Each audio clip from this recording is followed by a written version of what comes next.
Oh, okay, well then there's the other glitch here that the legislature in their infinite wisdom gave us the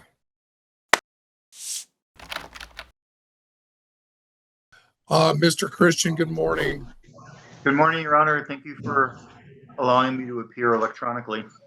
Yeah, absolutely. I apologize for being late, but as you may not know, Mr. Stubbs knows, we have one courtroom in Boulder City, and we split it with Muni and Justice. And lo and behold, there's Jimenez hearings in Muni today that have gone very, very overboard because we had apparently a bunch of arrests over the weekend. We certainly had a big Justice Court Jimenez hearing calendar at 9. Theirs started at 10, and so I'm now in my chambers doing this. I didn't want to keep everyone waiting.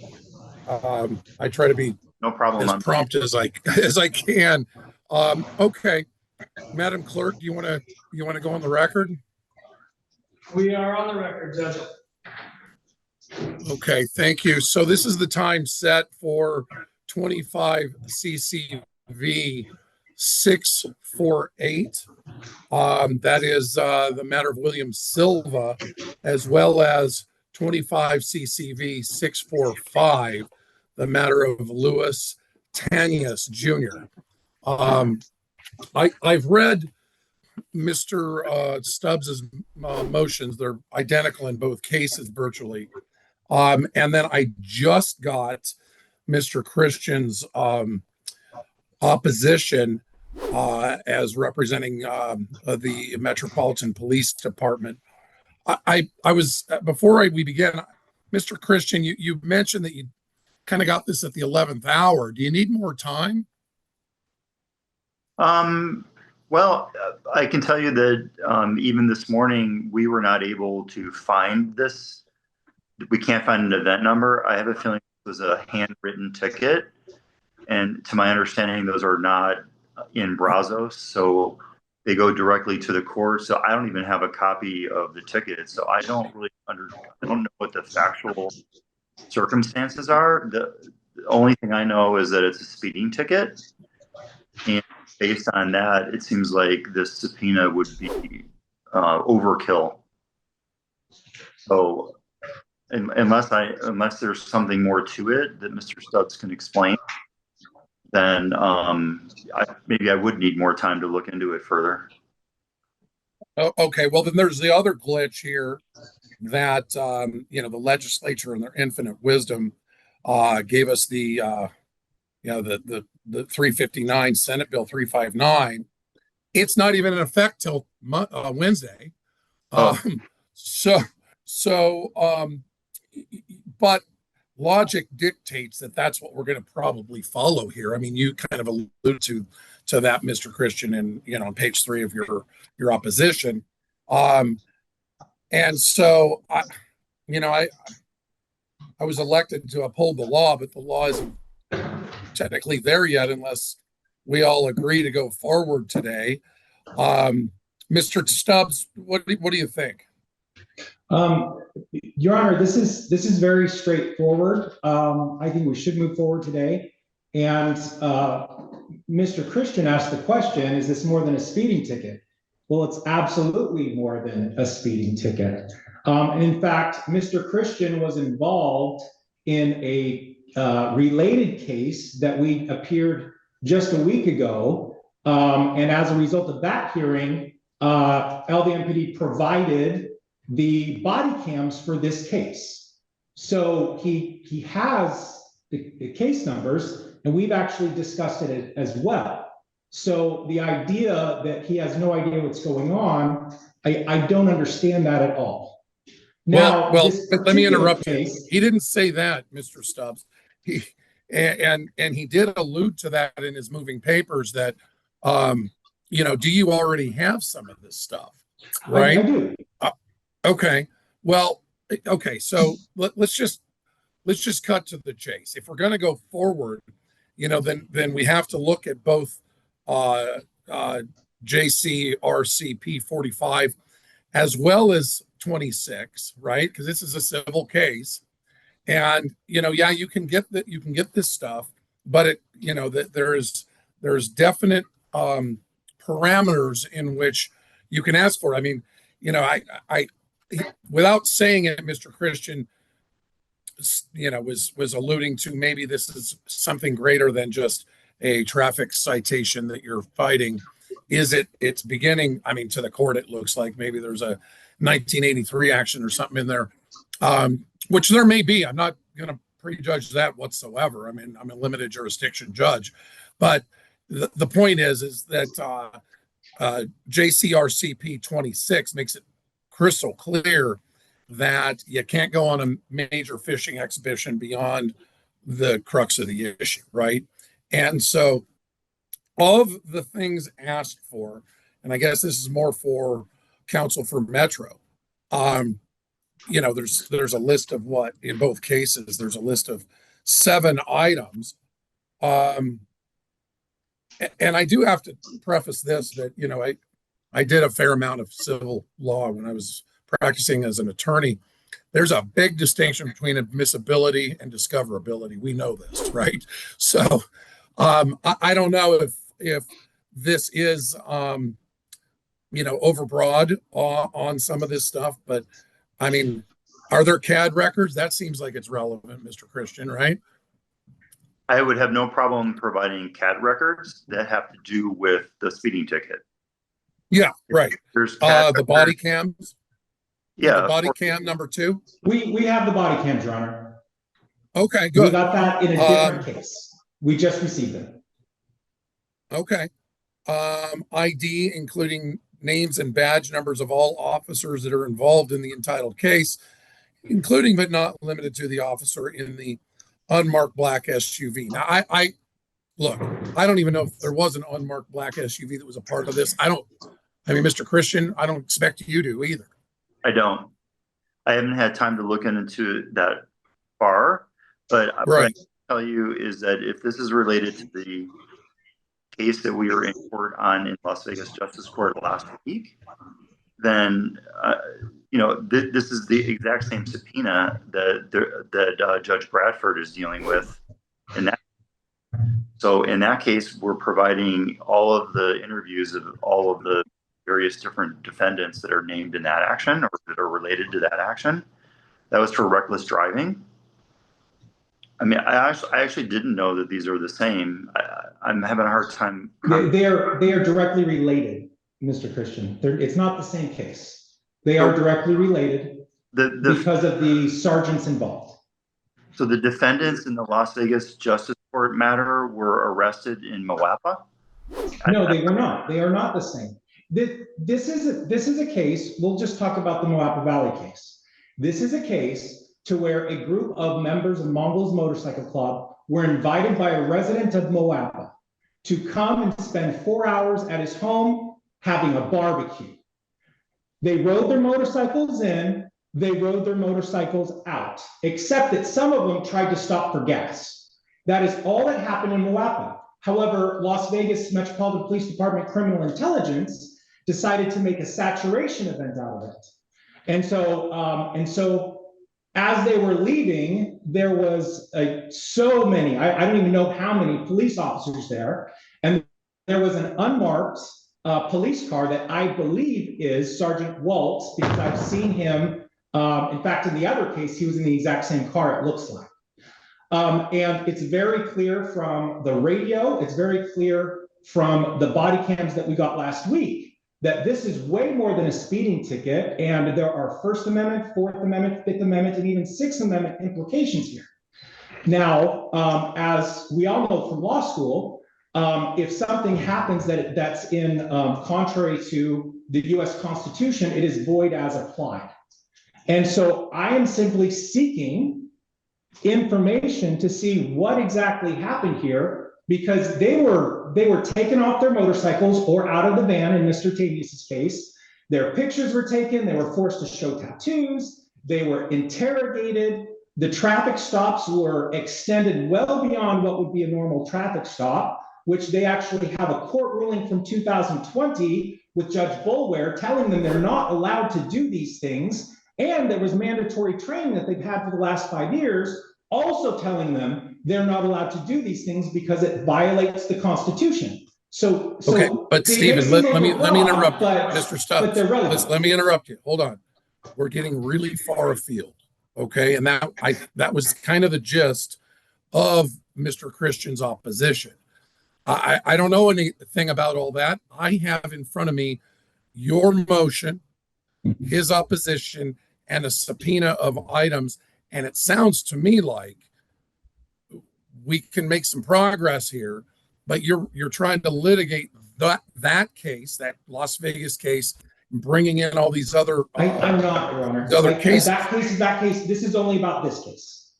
Well, I get that, but this is a traffic warrant, a traffic citation, and it's the citation level. It's a civil citation.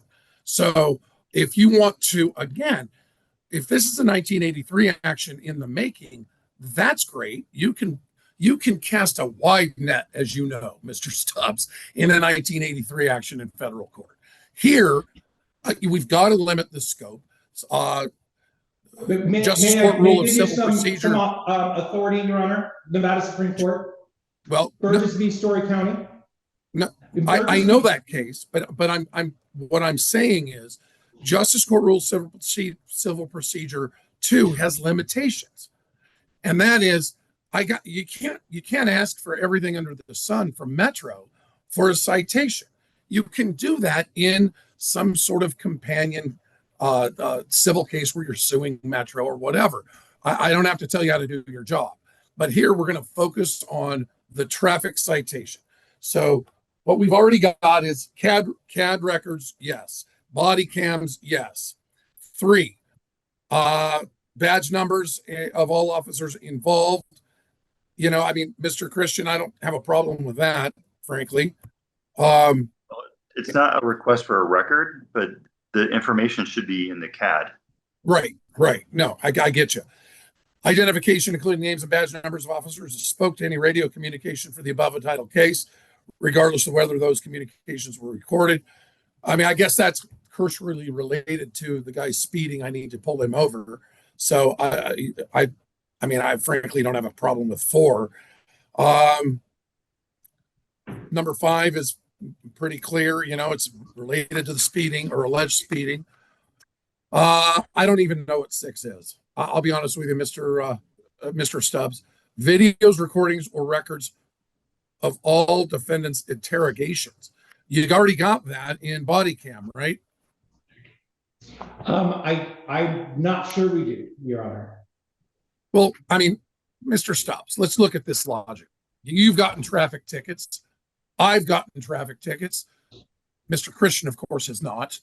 But you know, you don't get interrogated beyond, you know, the officer coming to the window and going, you know how fast you were going, right? I mean, Your Honor, that's exactly what happened here. The officers pulled them off their bikes, brought them to the front of the car, said, by the way, we're going to ask you all these questions, and it happened. Right. And so there's even one officer that says, hey, you should be used to this. This is what we're supposed to do. Yeah, I saw that in your motion. motion. Not a normal traffic citation. Which is a funny comment, but how does it look? The issue is, was he speeding? That's the issue in this case. Again, no one's precluding you from getting this information in other cases or other matters. So Your 6, Honor, I'm ruling no. There's a second issue here. 7, there's a I'm ruling constitutional issue here, if I may. The second constitutional issue that goes to Burgess is whether these people, because of their freedom of association, were treated differently than everybody else that was there at that time. They are not allowed to be treated differently unless, according to Burgess, there is a compelling state interest that is and their actions are narrowly tailored. One of these, or actually 2 of these, it was alleged 5 miles per hour over. Well, what's going on here? Was anybody else going 5 miles per hour over? Or were they just simply targeting and ignoring everybody else and treating the Mongols Motorcycle Club differently? There are constitutional issues at play here, even though it is a traffic ticket. And if they did treat them differently, just like in Burgess, it needs to be dismissed. There is a case that I cited for years that was the wood test, and it was overruled. And I thought it was Ayala. I'm going off the top of my head. That case was overruled. It's the could test. Could the officer pull you over for going 5 miles an hour over? Absolutely. Could he pick you out from other people going 5 over, but targeting you? Yeah, he can. It's the could test. But we're getting beyond the scope here. Any videos, recordings, records connected to all defendants' interrogatories, because of their associations that are protected by the First Amendment. If that is the reason, then they cannot. You're litigating a different case other than a traffic ticket. That's my point. I'm not. Number 7, any and all information related to any criminal investigations that the instant case might be connected to. All right. Mr. Christian, what do you think about 7? Well, I mean, again, this is a traffic case. If there's some other investigation that is somehow related to it, I don't even know if that's true or not. If it is, maybe it's an open investigation. Maybe it's confidential. Right. I don't see what it has to do with whether this person was going 5 miles over the speed limit or not. Yeah, I agree. Now, listen, remember, like I said at the beginning, discoverable and admissible are 2 different things.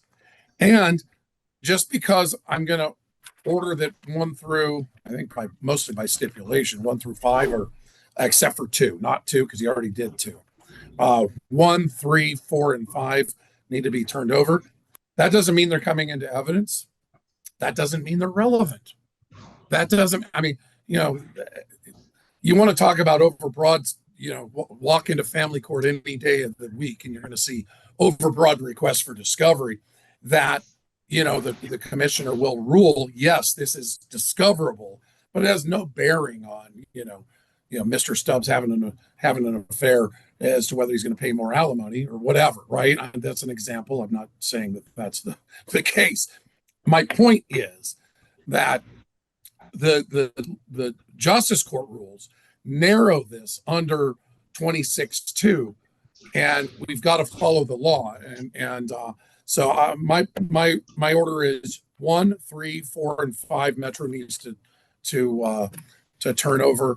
If you have a problem with my ruling, Mr. Stubbs, I've known you for a long time. You know exactly what to do, sir. Now, Your Honor, I would also put the court on notice that that new subpoenas were served last week, and it's things like the records of the alleged radar. They say they have radar. Funny, according to citation, the radar happened a little less than an hour before they even left the event. So we have asked for those things, which I certainly think are relevant. I would just ask you to tell Mr. Christian to please look at that in good faith so that we don't have another one of these hearings. I think Mr. Christian will do that. I've never had anything other than, admirable, interactions with Mr. Christian. So I don't think we even need to say that. Okay, look, the Assembly bill goes into effect and modifies 484A on Wednesday. Do you want me to delay my ruling till midnight Tuesday night? No, Your Honor, I'm fine with the ruling right now. All right, I appreciate that, Mr. Stubbs. Mr. Christian, do you have a problem with it? No, Your Honor. Yeah, I don't know why we delay the putting these things into law, but we did. So, all right, thank you very much. And by the way, just so both counsel know, I'm just doing this for Moapa Valley because Judge Mills is not available. Okay, so I'm not the judge who's going to hear the case. Judge Mills needed me to cover it due to unavailability. Okay. Can I learn when the hearing is on the merits? October 20th. I gave it to you in an email over the weekend. Oh. When you asked over the weekend, Mr. Christian. Oh, thank you. October 20th? October 20th, I believe at 10 a.m. There are 3 cases, but I believe Judge Mills is going to put the Silva and the Montes case together as they're on the exact same facts. And then the Tanius case is immediately thereafter. On I can October, email him the court dates as well, Judge. October 20th. Yes. Okay, thank you. Okay, very good. I appreciate both of your appearance. Thank you very much. Good to see both of you again. Thank you, Your Honor. Thank you, Your And Honor. Madam Clerk or Mr. Clerk, do we have anything further? I do not believe so, Judge. Thank you for your help. Okay. Thank you. Have a good day, everyone. Thank you.